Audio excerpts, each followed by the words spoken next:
Il est de notre responsabilité en tant que gouvernement de veiller à ce que nos richesses naturelles profitent à chaque Congolais, aujourd'hui et pour les générations futures. Avec une volonté politique ferme, une gouvernance exemplaire et un engagement collectif, nous pouvons transformer ces défis en profitant des opportunités de la transition énergétique pour bâtir une RDC plus prospère, plus unie et plus sécurisée.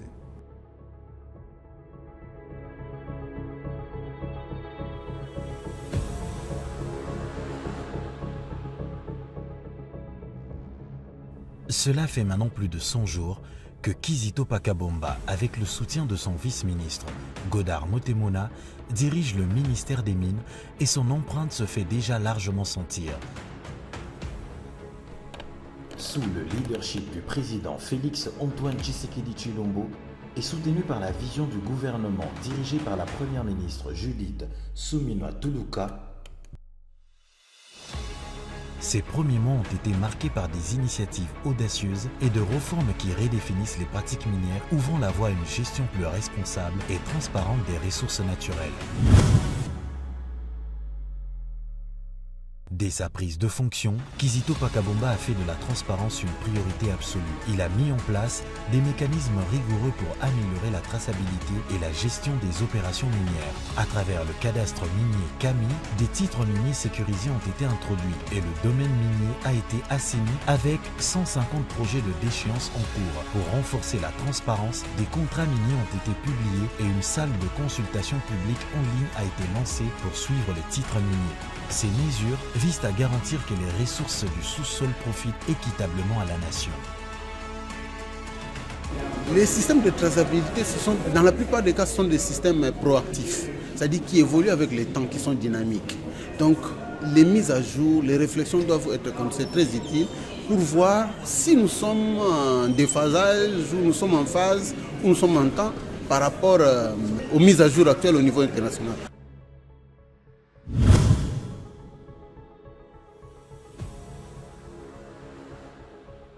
Le ministre Kizito Pakabomba s'est engagé à valoriser le potentiel minier congolais en entreprenant une tournée nationale dans des provinces minières stratégiques comme le Haut-Ouélé, le Lualaba, le Kivu et le Haut-Katanga. Nous avons effectivement effectué cette itinérance déjà au travers de 4 provinces.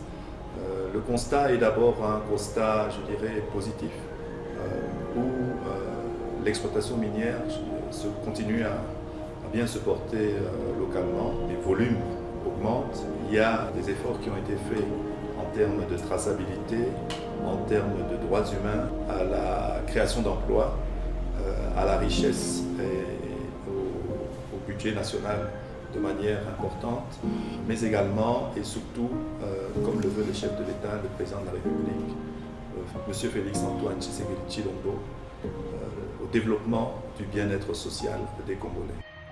Ces visites lui ont permis de dialoguer directement avec les communautés locales et les opérateurs miniers tout en initiant des projets visant à diversifier les ressources minières. Des minerais stratégiques comme le lithium, le cobalt et le cuivre, essentiels à la transition énergétique mondiale, sont au centre de ces réformes. La relance des entreprises stratégiques comme la minière de Bakwanga, Miba, est également au cœur de cette stratégie de développement minier durable.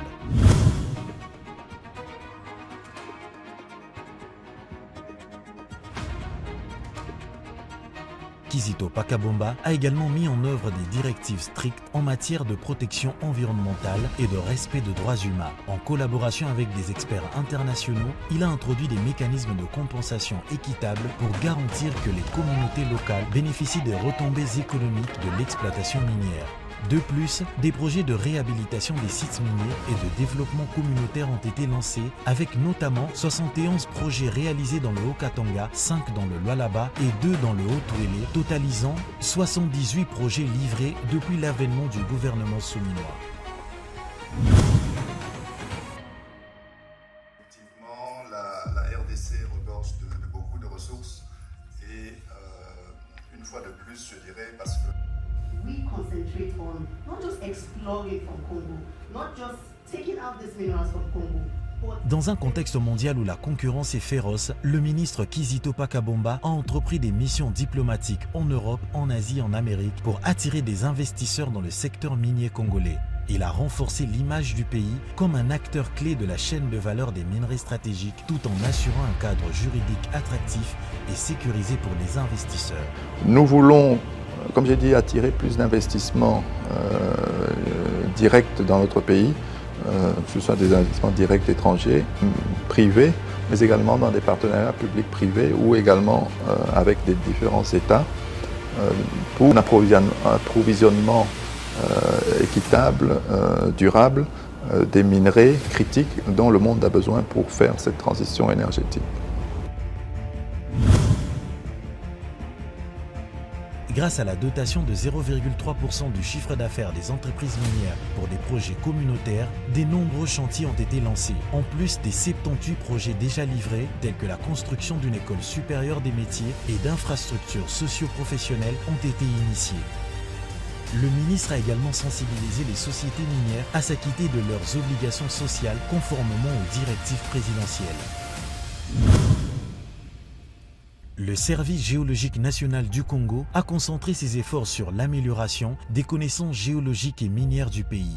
Un important travail de modernisation a été accompli avec la mise à jour de la carte géologique de la RDC, la création d'une base de données numérique des géodonnées et le développement d'infrastructures pour mieux gérer les ressources naturelles du pays.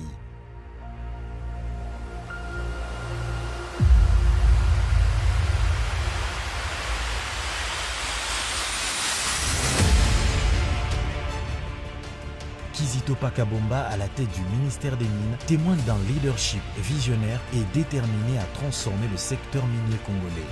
Ces réformes audacieuses en matière de transparence, de gouvernance et de responsabilité sociétale posent les bases d'une exploitation durable et équitable des ressources naturelles. Avec la relance des entreprises minières stratégiques et la protection des communautés locales, le secteur minier de la République démocratique du Congo se dirige vers un avenir prometteur au bénéfice de chaque citoyen.